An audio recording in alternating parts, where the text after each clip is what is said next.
Ya vimos durante varios domingos, cuando nos hablaba el Evangelio de Juan de la multiplicación de los panes y de todo aquello que sigue después, que como a Jesús, cuando multiplicó los panes, es decir, cuando le dio de comer a la gente estaba entusiasmada y lo querían hacer rey. Pero después, cuando Jesús se les pone a hablar de las cosas del cielo y les anuncia un pan que no es para el cuerpo, sino para el alma, entonces se encuentra con la duda, con la burla, con la infidelidad y con el rechazo. Algo por el estilo es lo que aparece en este Evangelio, donde se nos marca que Jesús es el Mesías, es decir, el Salvador, el ungido de Dios que los hombres esperaban como Salvador desde hacía mucho tiempo, desde que el hombre cayó en el paraíso terrenal, engañado por la serpiente, por el demonio, cometió el primer pecado y la humanidad quedó apartada de Dios. Y los hombres nacemos sin la gracia de Dios en el alma. Pero el Señor prometió un Salvador, el Salvador que iba a nacer de una virgen. Y este Salvador, este Mesías, es Cristo, es Jesús. Jesús es Dios que se hace hombre para abrirnos las puertas del cielo. Jesús es Dios que se hace hombre para morir por nosotros en la cruz y lavar nuestra alma, las manchas de nuestra alma del pecado, lavarlas con su sangre. Jesús es Dios que se hace hombre para que nosotros podamos ser los hijos de Dios. Pero ¿qué pasa cuando Jesús llega? Había muchos hombres que ya no esperaban más el Salvador, al Mesías, a lo mejor ni siquiera habían oído hablar de él. Como pasa hoy, Jesús ha dicho que vuelve por segunda vez, que vuelve para juzgar a los vivos y a los muertos, que vuelve de pronto, y que vuelve pronto. Pero pronto para Dios significa cosa muy distinta de lo que significa para nosotros los hombres. Para Dios 1000 años son como un minuto. Y entonces se nos hace larga la espera y algunos piensan que Cristo no vuelve. O por lo menos no piensan en que un día va a volver. También en aquel tiempo pasaba así. Pero, y esto se daba sobre todo dentro del pueblo, elegido por Dios, dentro del pueblo judío, había muchos que seguían esperando un Salvador. Pero se les habían mezclado los tantos, entonces lo esperaban pero confundidos.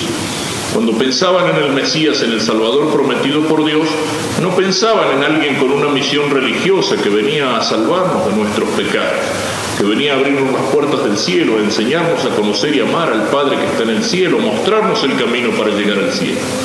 ¿Pensaban en qué? Pensaban en un libertador político, en un libertador temporal, en un jefe, en un caudillo, que los librara del imperialismo de los romanos, de la esclavitud de los romanos, que liberara a Israel, que volviera a establecer un rey, que volviera a ser una nación de Israel. Es decir, eso es el Mesías que esperaba. Por eso Jesús, cuando se presenta hablando y enseñando, no le dice de golpe, yo soy el Mesías, porque entonces lo hubieran querido hacer rey. Esperaban el Salvador, pero esperaban un Salvador equivocado, humano, político, temporal, terreno. Alguien que los salvara mediante la fuerza de las armas, en una gran victoria, derrotando a los ejércitos de romanos y restableciendo a Israel en todo su poderío. Y eso no era el camino que Dios había elegido. Dios había elegido salvarnos por medio de la cruz. Jesús habla y obra y confirma sus palabras con sus milagros. Y en un momento pregunta, ¿qué dice la gente? ¿Quién soy yo? Y la gente que ha visto los milagros y escuchado las palabras se da cuenta que es un tipo extraordinario. Juan el Bautista, que ha resucitado, Elías, que ha vuelto, algún otro de los antiguos profetas, pero no entienden el misterio de Jesús. Y Jesús les dice, ¿y ustedes qué dicen? ¿Quién soy yo? Y Pedro, respondiendo en nombre de todos, tú eres el Mesías, el Hijo de Dios, como dice en otro evangelio. Y Jesús lo felicita a Pedro porque sus palabras no son palabras humanas, sino que son palabras de Dios. Porque Dios ha iluminado a Pedro para que pueda conocer a Cristo. Eso aparece en otro evangelio, en el Evangelio de San Mateo. Aquí en el Evangelio de San Marcos vemos la humildad de Pedro. Porque el Evangelio de San Marcos es el Evangelio de San Pedro. Marcos era, como nos dice la antigua tradición de la Iglesia, de los primeros siglos, era el intérprete de Pedro. es decir, el que traducía en Roma aquello que Pedro decía o enseñaba. Pedro hablaría en hebreo, en arameo, y Marcos lo traduciría al latín. O, como dicen otros, el intérprete en el sentido de ser algo así como el micrófono. Cuando era mucha la gente que se reunía, Pedro hablaba y Marcos transmitía lo que Pedro decía. Y entonces el Evangelio de Marcos es el Evangelio de Pedro. Y Jesús, cuando Pedro dice, tú eres el Mesías, ahí es donde le promete que va a ser cabeza de la iglesia y lo felicita y lo alaba. Todo eso aquí en San Marcos desaparece. Mateo lo pone, Marcos no. Pedro se calla las alabanzas de Jesús. Y en cambio Pedro pone con más fuerza cuando Jesús lo reprende. Porque eso es lo que pasó. San Pedro habló como inspirado por Dios y conoció el misterio de Cristo. Tú eres el Cristo, el Hijo de Dios vivo. Y entonces, una vez que lo habían reconocido, Jesús empieza a explicar, sí, yo soy el Salvador, pero yo no soy el Salvador que esperan los judíos. Yo no soy aquel que los va a salvar en un avance triunfal, liberando el pueblo de los opresores terrenos. No, yo los voy a salvar, pero ¿de qué manera? Sufriendo, muriendo en la cruz, como lo anunció Isaías, ese servidor sufriente que veíamos en la primera lectura. En mí se van a cumplir esas. Los voy a salvar, sí, pero mediante la muerte en cruz y la resurrección. El Hijo del Hombre tiene que sufrir, tiene que ser condenado a muerte y después resucitar. Y entonces Pedro, que cuando estaba inspirado por Dios, había penetrado hasta lo profundo del misterio que los demás no entendían, aquí habla, y habla movido por buen corazón, por su buen corazón, porque Pedro era bueno y Pedro lo quería a Cristo, aunque a veces metía la pata y lo llegó a negar. Y entonces cuando Jesús dice que tiene que padecer y que morir, San Pedro lo saca aparte para decirle, no, Señor, ¿cómo vas a hacer eso? Eso no puede ser.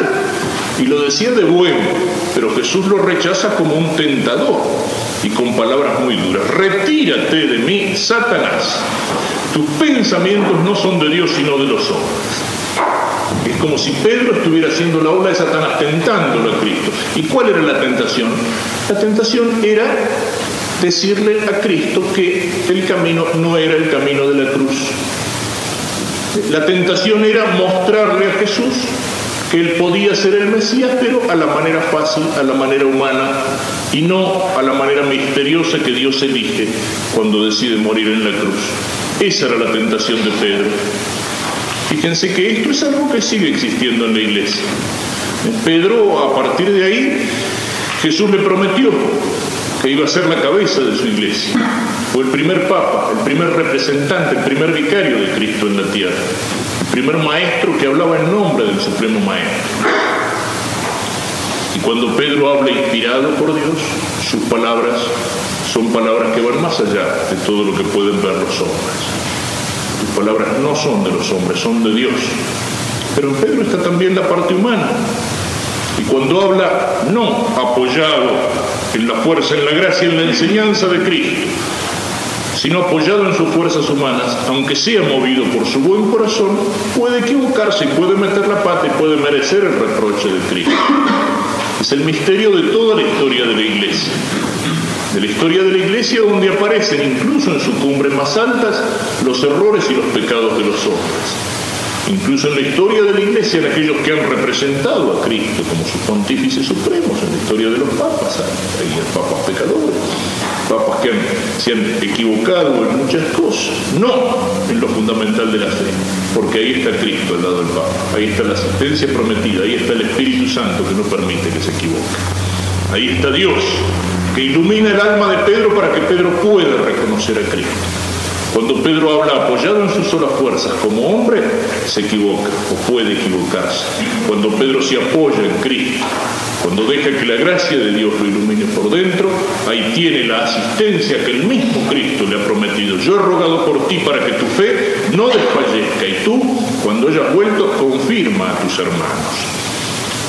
Y el camino de la cruz. ¿Cuántas veces lo hemos señalado esto? El camino de seguir a Cristo no es el camino fácil. Y también la tentación del catolicismo en nuestro tiempo. La tentación de hoy es evacuar la cruz, dejar de lado la cruz. La tentación que hizo que Jesús le dijera a San Pedro, apártate de mí, Satanás. Querer hacer las cosas fáciles, es querer hacer un cristianismo al gusto del hombre, al gusto de la moda, al gusto de los tiempos. Es querer sacar en el seguimiento de Cristo todo aquello que se nos hace un poco cuesta arriba, un poco difícil.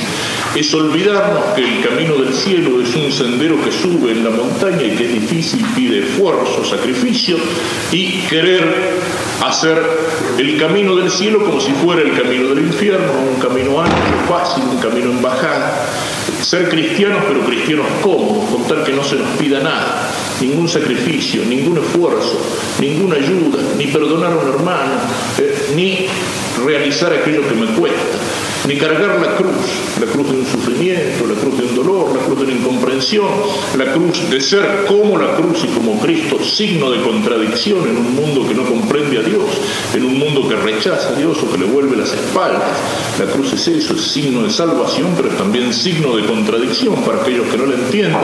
Esa es la tentación, sigue siendo la tentación que Cristo rechazó. Y luego hago referencia a esto porque hace mucho ruido con algunas cosas. Hoy es el Día del Maestro, centenario del nacimiento de Sarmiento. La palabra de Dios nos dice en la Escritura: uno es vuestro Maestro, Cristo. Nuestra escuela laica, escuela ley 1420, escuela donde no se puede enseñar en las horas de clase el Evangelio, la palabra de Dios, la palabra de Cristo. Nuestra escuela ignora esas palabras: uno es vuestro Maestro, el Maestro es Jesús. Y entonces nuestra escuela nos dice: uno es el Maestro, no es Cristo. El Maestro es Sarmiento, el modelo de los maestros, el modelo de los niños. Entonces el Día del Maestro no nos hace mirar al único Maestro, al que enseña la verdad suprema, el que enseña toda la verdad, el que enseña una palabra que no es palabra humana, sino palabra de Dios. Somos maestros de veras en tanto cuanto nuestra enseñanza, nuestro magisterio, de alguna manera se deriva o refleja como una lucecita, como la luna refleja la luz del sol. Cuando nuestra enseñanza refleja así la luz del sol que es Cristo, ahí somos maestros en el Señor. Cristo es el modelo del maestro.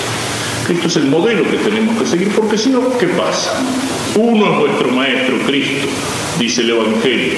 Uno es vuestro Maestro, Sarmiento, dice nuestra escuela liberal, laica y masónica. Digámoslo con las palabras de Sarmiento. No voy a dar una conferencia, pero simplemente quisiera mencionar algunas palabras de ese maestro al cual hoy todo el país, desde el presidente de la República para abajo, le rinden homenaje. Era el mejor alumno, nos dicen, el alumno que no faltaba a clase. Y Sarmiento escribe en un escrito titulado Mi defensa en 1843 y cuenta cómo era él cuando era estudiante.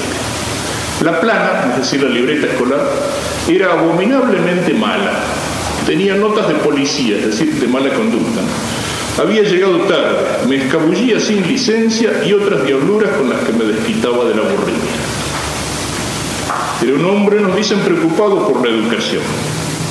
En dos intervenciones en el Senado, 1878, en julio y en septiembre, dice: si algo habría que hacer por el interés público, sería tratar de contener el desarrollo de las universidades. La educación universitaria no interesa ni a la nación ni interesa a la comunidad del país. Nada tiene que ver el Estado ni nadie con las universidades. Con respecto a la religión, decíamos, es maestro el que participa del magisterio de Cristo. En las obras completas, tomo segundo, página 387, escribe: el fanático, el supersticioso, el sacerdote embaucador no es un hombre, sino una depravación del hombre. La superstición excluye la humanidad. El catolicismo se ha vuelto una enfermedad frenética que tira mordiscos al aire como perro con hidrofobia. Y en el tomo 48 de las obras completas, página 405, dice Sarmiento: los milagros son un cuento del tío que se hacen siempre en la campaña, entre gente ruda y entre chicuelos que suelen ser tan taimados como los que acompañan a los rateros en Lourdes. En el tomo 52, página 330, dice: la razón católica es la negación de la razón. Esto con respecto a la fe.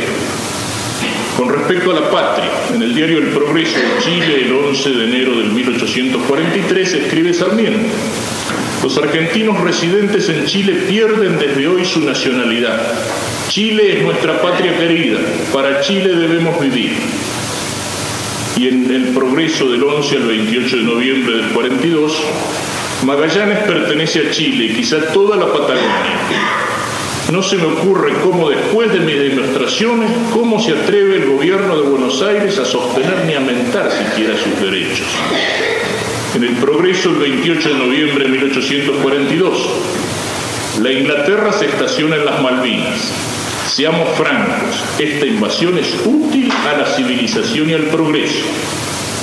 Si así amaba a la religión y a la patria, imaginémonos cómo el maestro amaba a nuestro pueblo. Le escribía al general Mitre después de la batalla de Pavón, el 20 de septiembre de 1861. No trate de economizar sangre de gauchos. Este es un abono que es preciso hacer útil al país. La sangre de esta chusma criolla, incivil, bárbara y ruda, es lo único que tienen de seres humanos. Y en la misma carta dice: tengo odio a la barbarie popular. La chusma y el pueblo gaucho nos es hostil. Mientras haya chiripano habrá ciudadanos. En El Progreso, 27 de septiembre del 44. ¿Lograremos exterminar a los indios? Por los salvajes de América siento una invencible repugnancia sin poderlo remediar. Se les debe exterminar sin siquiera perdonar a los pequeños, que ya tienen el odio instintivo contra el hombre civilizado. Uno puede decir son frases apasionadas, escritas en la lucha contra el enemigo político, pero pensemos en los inocentes. Escribe el 13 de septiembre del 59, hablando en un debate sobre el asilo de huérfanos, escribe Sarmiento: si los pobres de los hospitales, de los asilos de mendigos y de las casas de huérfanos se han de morir, que se mueran, porque el Estado no tiene caridad, no tiene alma.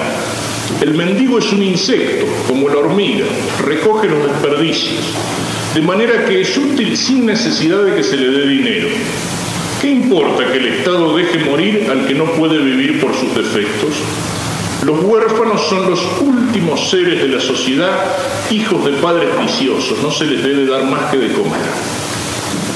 Y por último, respecto a la verdad, en carta a Manuel R. García, el 20 de octubre del 68, decía Sarmiento: si miento, lo hago como don de familia, con la naturalidad y con la sencillez de la verdad. Es un florilegio sacado entre muchos cientos de citas que se podrían hacer en este sentido, pero no corresponde aquí ni dar una conferencia ni hacer una lección de historia. Cada una de las frases que he leído está el lugar donde la frase se encuentra, como también en las otras. Uno es nuestro maestro, y cuando nos olvidamos de aquel maestro que es Cristo, lo reemplazamos por estos maestros. Y si estos maestros son los que han fundado la educación aquí en la Argentina, nuestra escuela laica, nuestra escuela sin Dios, nuestra escuela Ley 1420, nos damos cuenta por qué andamos así como andamos, por qué el país anda así como anda. Si el ejemplo que se pone a los niños, el ejemplo que debe ser de los santos y de los héroes, son los héroes falsificados. Sarmiento también escribía: una alabanza permanente de nuestros personajes históricos, fabulosos todos, es nuestra vergüenza y nuestra condenación. Sarmiento escribía eso refiriéndose a San Martín, al cual él odiaba y despreciaba. Pero creo que se le puede aplicar a él, a uno de los grandes mitos de nuestra historia. Uno es nuestro maestro. Y uno es maestro y uno cumple función de magisterio, función de enseñar, función de iluminar, lo repito, cuando en todas las verdades que uno enseña, de una manera o de otra, está presente la luz que desciende desde arriba, la luz que desciende de la única verdad, la luz que desciende de Dios. Pidamos precisamente por eso en este día. Roguemos por todos los maestros, para que conozcan a Cristo y para que sean para los niños, a los cuales tienen a su cargo, bajo su responsabilidad, para que sean reflejos de la luz de la verdad, para que no les oculte la luz de la verdad, sino que al contrario, para que se la comuniquen y para que los guíen en el camino aquí en la tierra, pero sobre todo que ese camino en el cual los ponen sea un camino que lleva hacia el cielo, hacia el encuentro con Dios.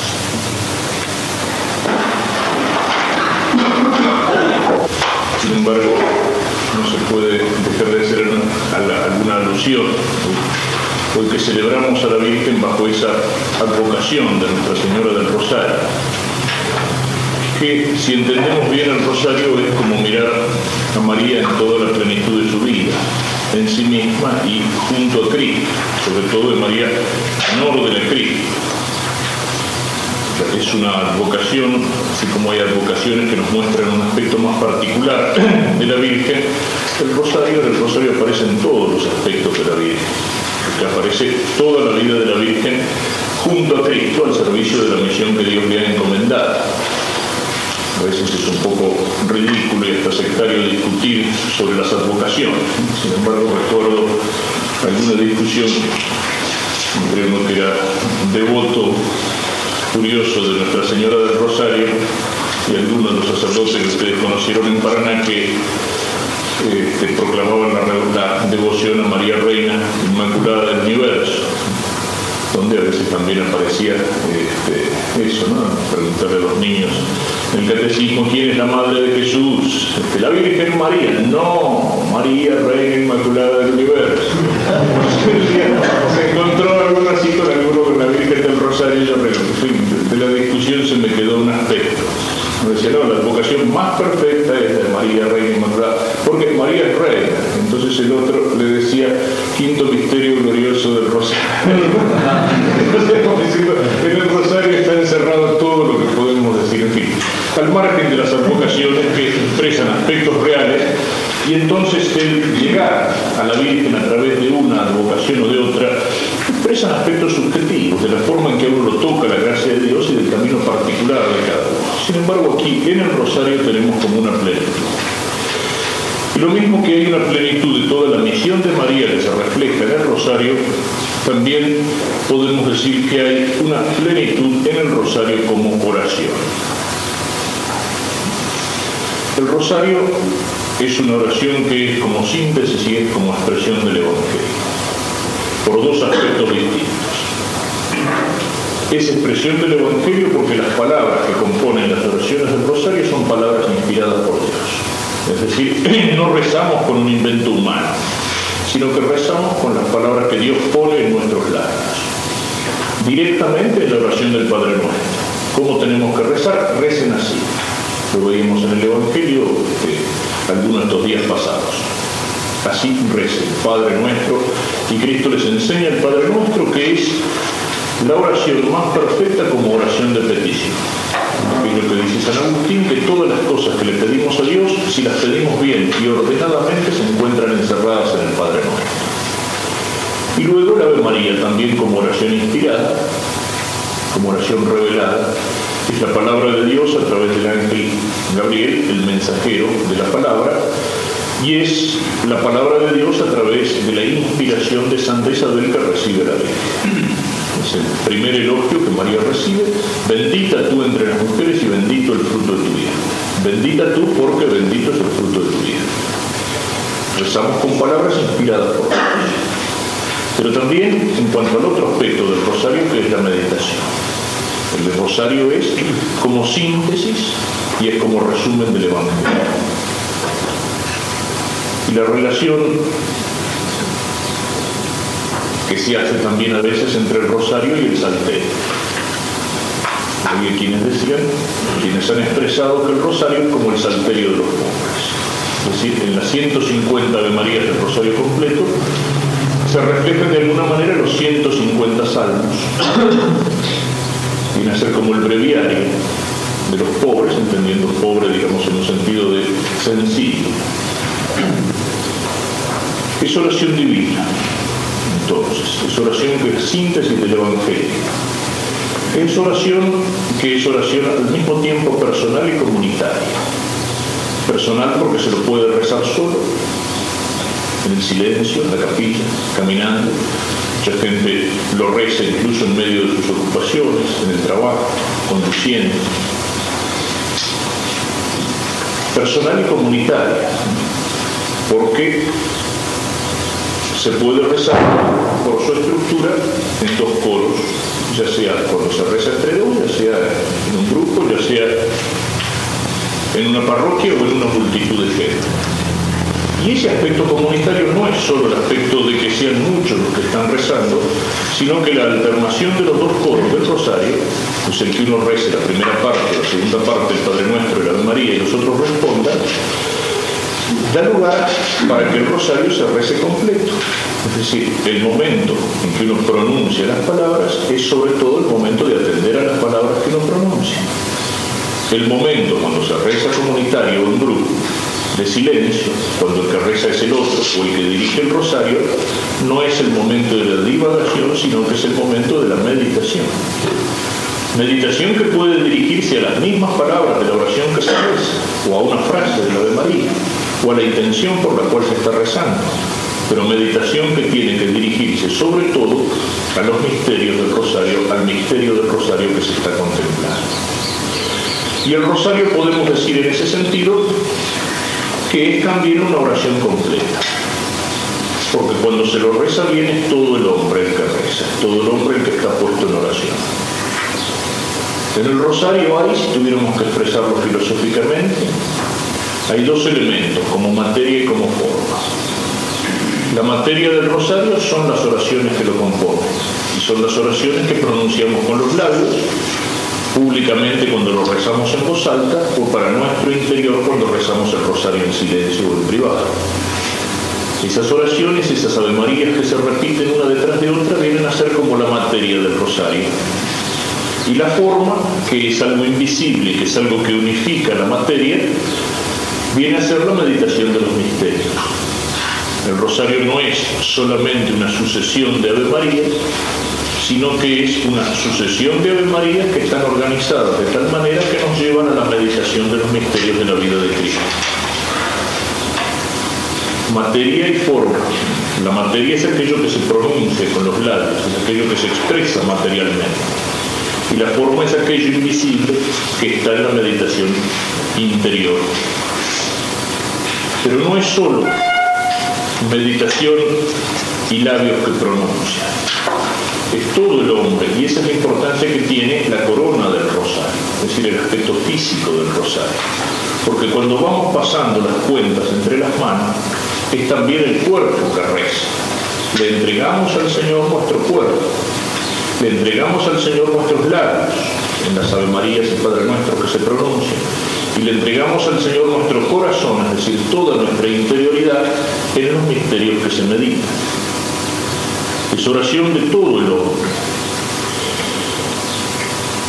No hace falta, cuando así se reza, el estar pensando en cada una de las palabras que se pronuncian.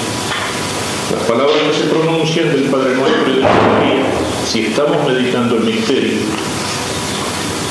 son como una música de fondo que está acompañando la meditación. Y el hecho de pronunciar las palabras y de pasar las cuentas, mientras la mente, el corazón y el alma se ponen en la meditación del misterio, es algo que nos ayuda a concentrar la atención, a que todo nuestro yo esté puesto en aquello que estamos haciendo. Cuando lo hacemos bien, eso es lo que debería ser. Y si lo entendemos así, podemos decir que el rosario es escuela de meditación, e incluso escuela de la más alta meditación, de la más alta contemplación, más que meditación. Algunos decían, en fin, es algo que hoy lo dicen menos, pero en la primera oleada del progresismo después del concilio, cuando una mentalidad protestantizante empezó a querer dejar de lado a la Virgen, Algunos decían, bueno, sí, el rosario. Yo recuerdo un predicador de ejercicios de principio de año en algún seminario, así que imagínense qué espíritu podía infundir esos ejercicios. Bueno, sí, el rosario todavía si algunos quieren rezar, ¿sí? Como siendo pobrecitos. Pero claro, es una oración infantil. Es una oración de los primeros momentos de la vida espiritual.